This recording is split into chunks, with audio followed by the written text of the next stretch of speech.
Sassy the Herta will lock your enemies into their graves, and today I'm gonna tell you how to build her best. My name is Juice, and let's get into it. So what relics does this galaxy-brained genius desire? None other than 4-piece Scholar Lost in Erudition. This set works perfectly with the Herta's kit. The 2-piece providing her with 8% crit rate is very appreciated, with the 4-piece perfectly tailoring to the main damage shares of the Herta's kit. Certainly, the relic set to be running with her. I think I'm gonna have fun with that name. Or should I say, the name? Oh, okay, enough. 2-piece mix and match sets include 2-piece crit rate, ice percent, and attack percent.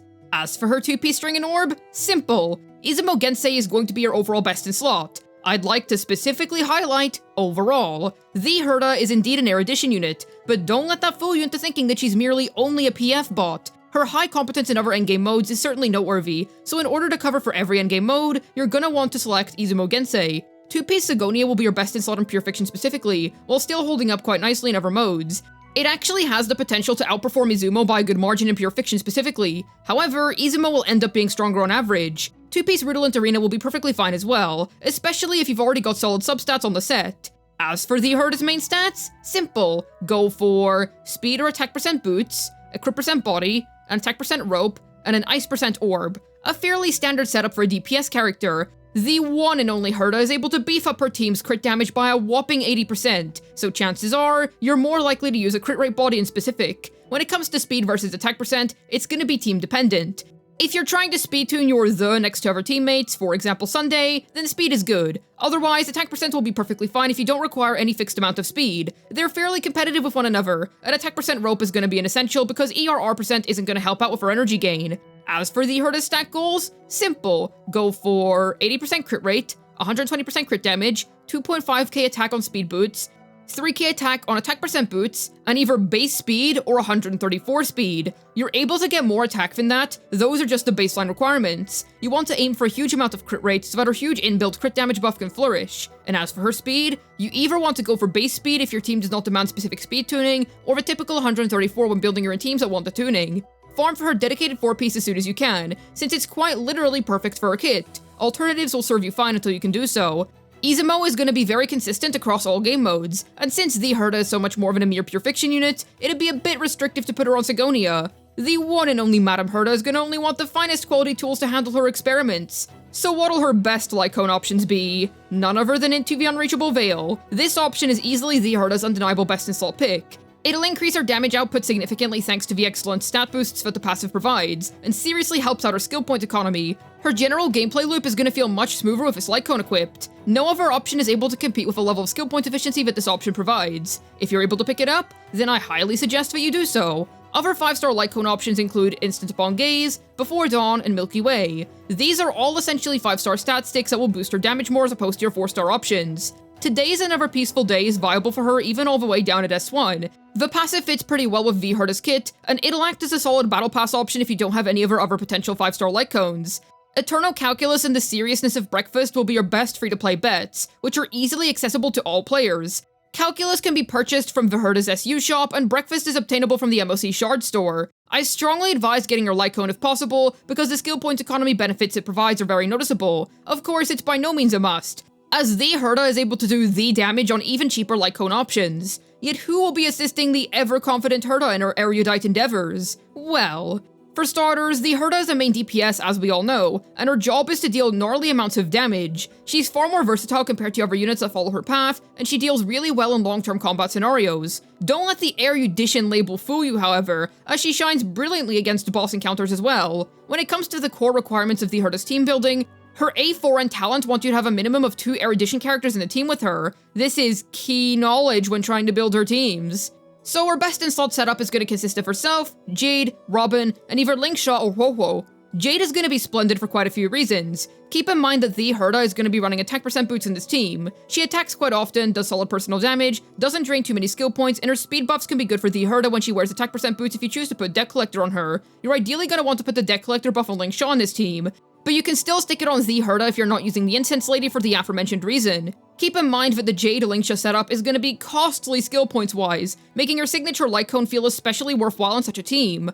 Robin's always been good for dual DPS setups, so as you'd imagine, she's excellent here too. Universal buffing for the entire team, and advancing everyone forward equals more attacks, which equals more energy for the Herta. Himiko Herta works as nicely as you would expect, being an AoE murdering machine. If you're able to get frequent breaks, then oh boy. Let's just say that Himiko's gonna be cutting a whole lot of pizza. Very decent synergy if her ice and fire weakness is present. Serval works as a free-to-play friendly option. You can stick her on 4-piece Eagle and 2-piece Womwank with Passkey equipped, offering you a very cheap skill point positive support that'll be attacking very often. Puppet Herta can work alongside her creator too, but it's mostly a pure fiction based setup.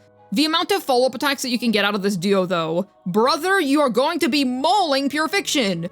Remembrance MC also jumps into the fray with their absurdly broken and free-to-play friendly kit. She offers a 1.5 times damage multiplier for the Herta, can advance forward an ally, can provide crit damage to an ally, and Mem gets charges from the Herta's energy generation. If you don't have Robin, then no fear, because this broken MC is here. Sunday works nicely too because his ult is able to provide a good amount of energy. He can also advance forward the Herta and offer her some really neat damage boosts. Plus, more Herta turns equals more energy and more interpretation, and due to the Herta's team-wide crit damage buff, Sunday's crit damage buff will also get stronger. Awesome! Linkshaw is gonna be her best sustain, thanks to how much she'll attack the enemies. Easily her best in slot healer. Aventurine works perfectly fine as well, especially because the lad does plenty of follow-up attacks. Gallagher works fine too as a free-to-play option, because he's able to spam his ult for Herta energy. And Woho is amazing, since even if she doesn't have any major attacks in her kit, the energy that she can provide to everyone makes up for that. Example teams include the Herta, Jade, Robin, Linkshaw. The knowledgeable one, Serval, RMC, Gallagher.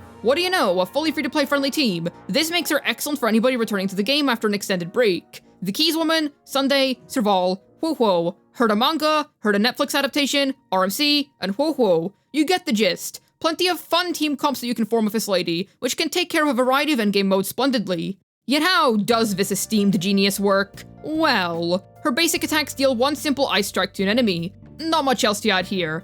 As for her skill, her unenhanced skill will deal ice blast damage to the enemies, and inflict 1 stack of interpretation. This will proc twice. Something important to note about interpretation is that the stacks will transfer over to the next enemy after you've defeated the current one, but these stacks do not carry over between enemy waves.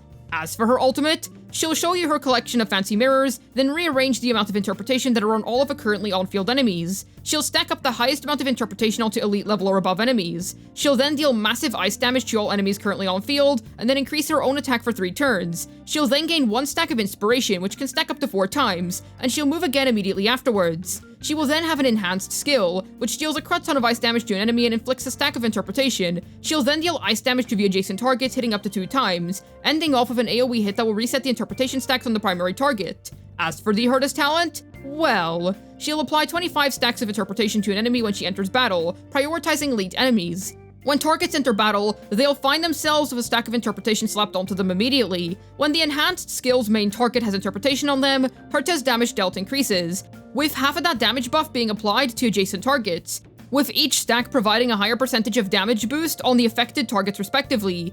If you play her with a secondary addition in the team, this damage increase effect gets boosted up again. This can stack up to 42 times. After she uses her enhanced skill, the amount of interpretation on any enemy is going to be reset to 1, and when any enemy with interpretation is defeated, their stacks get transferred to elite enemies first and foremost if there are any on the field. Otherwise, they get transferred to whichever enemies are present. In most game modes, using her technique will increase her attack by 60% at the start of a next battle, which will last for 2 turns. In the overworld, using her technique can mark up to 3 basic treasure locations too. In Divergent Universe, she'll deal a huge amount of true damage to enemies, being 99% of normal enemies and up to 30% of elite enemies. Neat. As for the Herta's Ascension passives, simple. Her A2 will allow other teammates to stack interpretation on enemies, and generate energy for the Herta. This is why a high frequency of attacks on her teammates is good.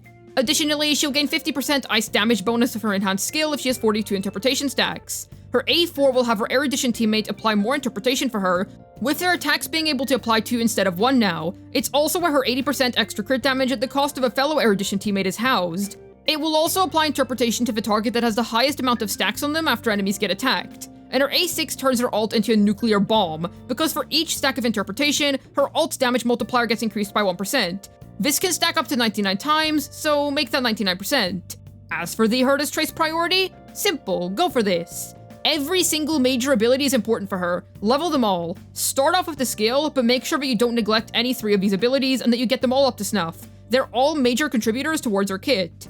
Do you wish to donate to the Genius Society? Then let's talk sequences. This beefs up her enhanced skill even more, beefing it up to a splendid extent. Increasing the base amount of stacks that an enemy is left with after using her enhanced skill is no joke either. Fantastic A1. Well, this is something alright. Providing another stack of inspiration is just gnarly, dude. If you thought she was a powerhouse already, then are you in for a treat? The additional enhanced skill is stupidly broken, and the extra advance forward is also splendid. This'll seriously up her ante against elite enemies as well. +2 to both her skill and talent are greatly appreciated considering the importance of these abilities. Solid upgrade. More speed can be neat if you're aiming to give Herta more turns in a team. This won't affect you much in teams where you're only trying to run base speed. Good S4 if you can use it. Upgrades to your ultimate are welcomed, but the basic upgrades don't mean much. Nice Eidolon. This is something else for sure. 20% ice res pen is massive, and her ult becomes even more of a nuclear bomb at this stage. You certainly don't need me to tell you that this is a good ability. In terms of high stellar Jades-based investment priority, first get her light cone as she becomes far smoother to play. Then you can either pull for Jade if you don't have her, or consider picking up her E1. Note that Jade's really gonna want Robin in her teams, so if you don't have or want the singer, then Eidolons might be preferable. Otherwise, you can go for E1 and E2 after that, then stop there, unless you're a mega simp that's interested in going further. The Herta is nothing short of an incredible ice DPS. She broke the conventions of what an erudition unit is supposed to be, by not only frying pure fiction, but also completely conquering MOC. If you've just come back to the game, then consider giving Herta a spin, because she'll be sure to impress with her flexible team options and powerful kit. Definitely let me know about what you think of the Herta down below in the comments. Is she as strong as you were hoping? I'd love to hear your thoughts. As always, I have a ZZZ second channel. Head on over and subscribe if you're interested in some fun, silly ZZZ content. I'd also like to mention that I stream on Twitch. I stream once a week, every week on Saturdays, starting from 3 PM UK time. Hopefully this video was able to get your the Herta spinning her enemies into their graves. This has been Juice, signing out, and I guess you could really say that the Herta is the best ice DPS in the game right now. Seriously, I will not be able to use the word "the" normally anymore.